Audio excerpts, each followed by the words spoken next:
26 billion pesos ang alokasyon para sa ayuda sa Kapos ang Kita program o AKAP ng Department of Social Welfare and Development o DSWD. Batay ito sa inaprobahang bersyon ng 2025 national budget. Sa ilalim ng programa, pinagkakalooban ng one-time cash assistance ang mga karapat-dapat na benepisyaryo na low-wage earners at ang DSWD ang nagpapatupad nito.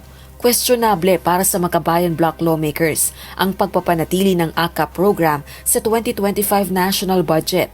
Anila, pagtatangka umano itong gawing legal ang ayuda politics para sa 2025 elections.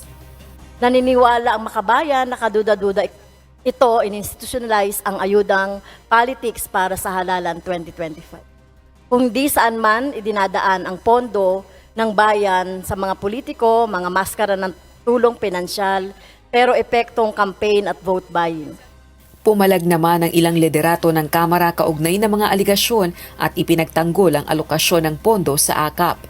Well, unang-una wala naman pong problemang tumulong sa tao.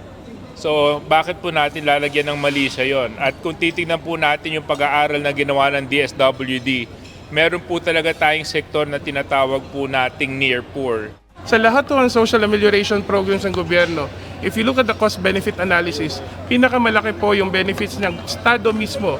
Mas malaki ang ROI kung sasabihin natin pag ang pinag-usapan natin AKAP. Bakit? Ang tinutulungan ho natin are already productive citizens of this country.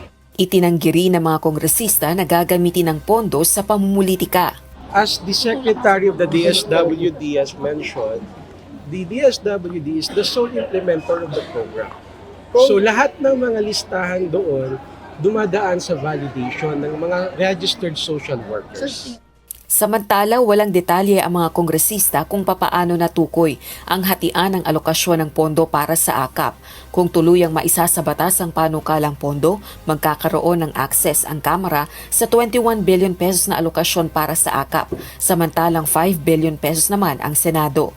Rosa Licoz, UNTV News and Rescue.